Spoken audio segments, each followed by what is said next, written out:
నమస్తేనా? నమస్తే. ఎక్కడండి మీ కాజీపురేనా? ఏం చేస్తుంటారు? మేస్త్రి పని. ఎంత వస్తుంది రోజు కైకిలు పోతాయి. కైకిలు పోతా? ఎట్లా గడుస్తుంది? నా కైకిలా నాకు జీతం మంచిగానే ఉందా? రోజు 1000 రూపాయలు. రోజు 1000 రూపాయలు మంచిగా ఉన్నట్టు 30,000 నెలకు. ఓకే, పార్లమెంట్ ఎన్నికలు వస్తున్నాయి కదా, ఏమనుకుంటారు నువ్వు? పనికి ఇక్కడ చెప్తారు కదా, మాట్లాడుకుంటారు కదా, ఎట్లుంది? ఏం టాక్ ఉంది? ఇప్పుడు రఘునందన్ రావు గెలుస్తారనే టాక్. రఘునందన్ రావు ఇట్లా గెలుస్తాడు? మొన్న ఓడిపోయింది కదా. మొన్న ఓడిపోవడానికి చాలా కారణాలు ఉన్నాయి. ఇంకా డబ్బులు, టీఆర్ఎస్ డబ్బులు వంచారు, డబ్బులతోటి మైనస్ అయింది. ఇప్పుడు కూడా డబ్బులు వంచుతారు. డబ్బులు వంచితే మేము ఊరుకోం. ఊరుకో ప్రజలు, మా మేస్త్రి పనిచేసేటోళ్ళు, లేబరు ఎవరు కానీ డబ్బులు వంచేటప్పుడు చూస్తే మేము ఊరుకోం. ఏ పార్టీ అని కానీ రఘునందన్ రావు అందరు కావాల్సిన మనిషి, మంచి మాటలు చెప్పే మనిషి. ఏం చెప్పిండు? మంచి మాట. ఏదైనా మా ఊరికి ఏదైనా కావాల్సింది ఇది కావాలంటే తెచ్చే మనిషి. ఏదైనా ఆపత్తి కానీ సంపత్తి కానీ ఫోన్ చేస్తే ఎప్పుడన్నా కలిసినా నువ్వు? ఆయన కలిసినా ఎప్పుడన్నా? కలిసినాం. కలవనే కలవాడు కదా ఆయన, దగ్గరలో అందుబాటులో ఉండడు. అది అందుబాటులో ఉండడు. మన ఒక ఫోన్ చేస్తే ఇది పని అంటే వీడికి కాజీపూర్ వస్తాడు. మా కాజీపూర్ వస్తాడు. కాజీపూర్ వచ్చిండు ఎప్పుడన్నా? వచ్చిండు. ఎమ్మెల్యే ఉన్నప్పుడు ఏమన్నా చేసిండు? పనులు ఏమన్నా చేసిండు. ఏం చేసిండు? రోడ్డు పోసిండు. మన చెరువు కట్ట తెగిపోయేదానికి వస్తే దానికి మట్టి పోయించింది. State government చేయించిందంట. ఆ స్టేట్ గవర్నమెంట్ చేయించింది కానీ ఎవరు చేపించో లేరు. ఇది అసెంబ్లీ నుంచి ఏమి ఫండ్స్ రాలేదు.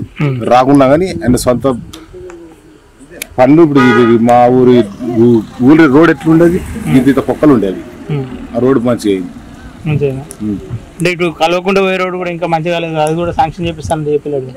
శాంక్షన్ చేపిస్తాను చెప్పిండు. శాంక్షన్ అయింది కానీ ఇంకా పని కాలేదు.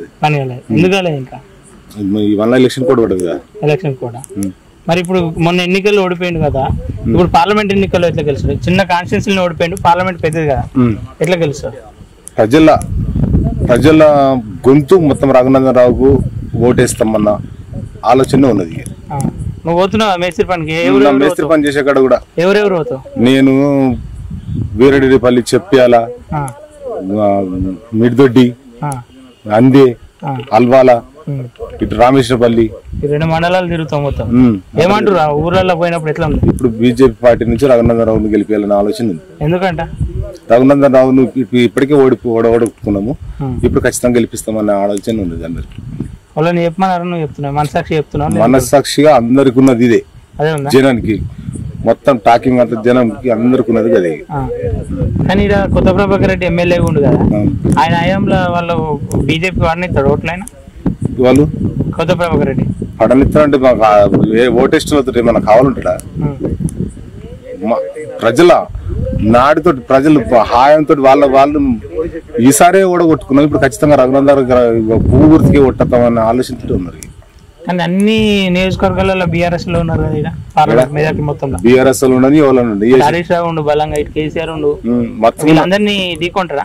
ఢీకొని ఇప్పుడు రఘునందన్ రావు పువ్వు గుర్తుకే ఓటేద్దామన్న ఆలోచన ఉన్నది. కానీ అయితే అది సాధ్యమా? సాధ్యమే. ఎట్లయితే సాధ్యం? ఏం చేసింది? ఎంత అంటే ఇప్పుడు బీజేపీ ఏం చేసింది అసలు? బీజేపీ మస్తు చేసింది కదా పనులు. ఏం చేసింది? ఇప్పుడు పైక రూములు కట్టించే, శ్మశాన వాటికలు కట్టించే. శ్మశాన వాటికలు రాష్ట్ర ప్రభుత్వం అంటారు? లేదు, బీజేపీ. బీజేపీ రాష్ట్ర ప్రభుత్వం అనేది వాళ్ళ కలర్ వేసుకోరు. బాత్రూమ్లకు, శ్మశాన వాటిక కూడా అదే కలర్ వేసుకోరు. అంటే నరేంద్ర మోడీ చేసిన పని అది. నరేంద్ర మోడీ కానీ ఎప్పుడు బయట వాళ్ళేది అట్లా. ఎందుకు బయట వాళ్ళేది? నీకు వాళ్ళు చెప్పారు మరి ఆయన చేసిన? అయ్యో మాకు తెలియదా? మేము కట్టుకోలేదా? మాకు తెలియదా? తెలుసా? అందరు రాష్ట్ర ప్రభుత్వం అనుకుంటారు కదా. లేదు, నరేంద్ర మోడీ బీజేపీ నుంచి చేసింది. బీజేపీ నుంచి బాత్రూమ్లు, పాయకాళ్ళు, శ్మశాన వాటికలు. కానీ ఇప్పుడు ఉన్న బీఆర్ఎస్ నుండి ఉన్న ఆయన గతంలో ఇక్కడ కలెక్టర్ చేసింది, ఆయన ప్రభావం ఏమి ఉండదా? ఇక్కడ ఏం లేదు. ఏం లేదు ఉందంటారు, అందరూ ఆదరిస్తారు పోతే అని చెప్పి. ఏ ఆదరించున్నది లేనిది తెలియదు. నాడి ప్రజలకి ఏమున్నదంటే రఘునందన్ రావు పువ్వు గుర్తుకే ఓటేద్దాం అంతే అని అన్నమాటనే ఉన్నది. ఖచ్చితంగా చేస్తారు. ఖచ్చితంగా చేసుడే, ఖచ్చితంగా గెలుసుడే. కానీ కాంగ్రెస్ వాళ్ళు కూడా మేము గెలవాలని చెప్పేసి అంటారు, గెలిచామంటారు వాళ్ళు బలంగా. కాంగ్రెస్ గెలవదు, అటు బీఆర్ఎస్ గెలవదు. ఈ స్టేట్ లో వాళ్ళు ఉన్నారు కాంగ్రెస్ వాళ్ళు.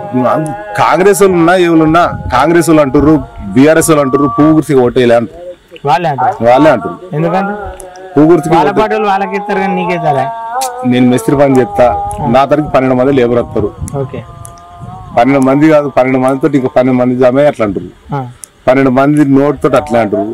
12 మంది ఇంకా వాళ్ళ ఊళ్ళో ఇప్పుడు నేను పోయేది పొరుగురు, వాళ్ళ ఊళ్ళో ఎట్లా జరుగుతుంది ఏం కదా అని అడుగుతూ కూడా వాళ్ళు కూడా అట్లా అంటారు. పువ్వు గుర్తుకే ఓటేస్తాం మనం, అదే మాట అంటుంది.